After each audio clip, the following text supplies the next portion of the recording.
everyone, we've made it here finally. It's whiteout weekend here in Oswego. I'm Nick Wojton from the Pal Times. I'm with Coach Ed Gosek of the Oswego State men's hockey team. Coach, before we get to the Plattsburgh game this weekend, which will be on everyone's minds, a couple things to talk about first. D3 hockey, USCHO, you guys are #1 again.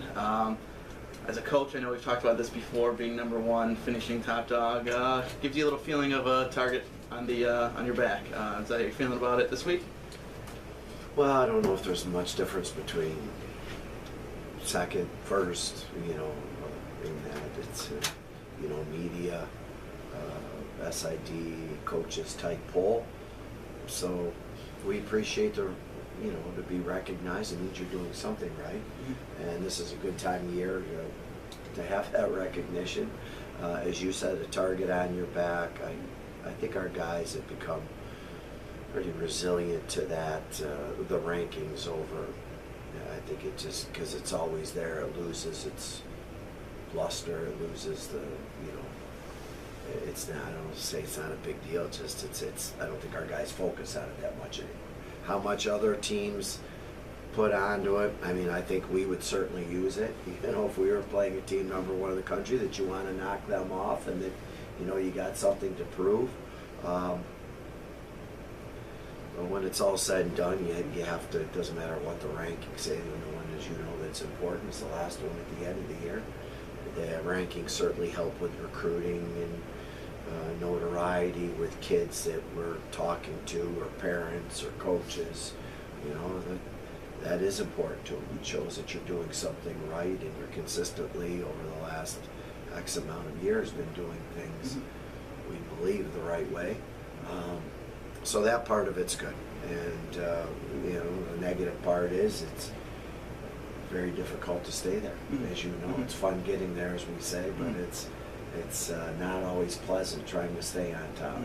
If we could skip a couple questions in regards to Plattsburgh, of course, it's a big game this weekend. We could skip that. We'll go from Saturday to Friday. Now you guys got Potsdam afterwards. Can you talk about them? The style of game they played. Last time you guys played Potsdam, 7-1 winners. But that's almost not the tail of their season, because they were, again, like Geneseo and Brockport, where they're right behind you. They're not any kind of 7-1 losers of a team this year. They're a pretty good team. So if you could talk about them. I think, again, with all the teams, it starts with their goaltending. Hall's a very big kid, covers a lot of net, has been very good this season. I think, I don't know if he has an off game, but I think they go as he goes. When he's red hot, they're red hot, and I think the statistics would prove that out, that, he can hold them in a lot of games. They can make a lot of mistakes defensively, which allows them to be very aggressive offensively. And I think, this last few weeks, you look at the scores, they put up some pretty good numbers offensively. They've got skilled players. We certainly saw that the first time we played it.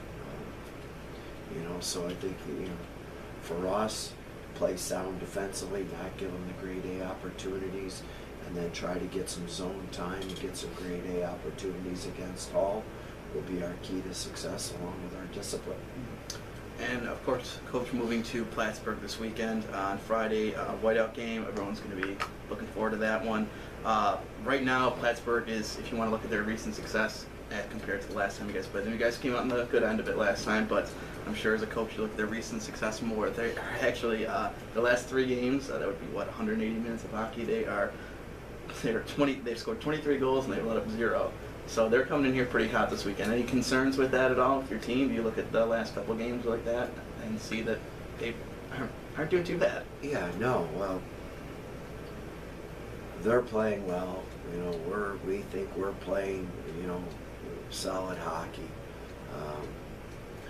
And quite frankly, with the rivalry, even if they weren't, or even if we weren't, the reality is the emotion and the history of the rivalry game, whiteout weekend, the odds are it would be a thrilling, exciting, close game either way, up in their building or here as last year. So, we know they're playing well this time of year.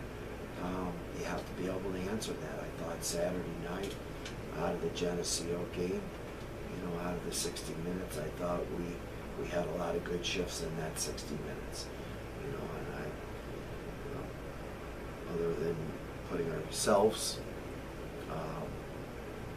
in a situation where we were on the penalty kill, I thought that we were pretty consistent with how we played throughout the game. So that type of a playoff that type of a playoff intensity would be the same as Friday night. Mm-hmm. Playoffs have already started, even though it's the last regular season weekend of the year. Mm-hmm. As we say to our players, that's why you play college sports. It's an exciting game. The winner's going to come and most likely win the league, win the regular season league, and have home ice as long as you keep winning. So the importance of that, but more importantly for us, of just, again, how do we play, how do we compete, our discipline, our execution, and so forth.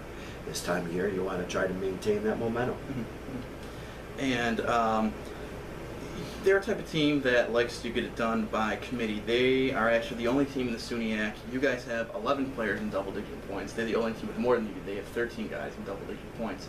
So how do you almost contain a team like that has so many guys contributing, almost exactly like yourselves? You guys have your whole lineup contributing. I know I've talked to you several times about your depth scoring. They have that too. How do you go against a team like that?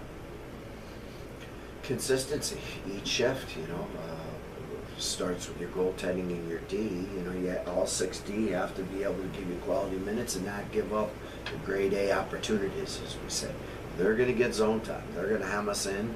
There's going to be shifts where we're going to be stuck at our own end, and that's okay.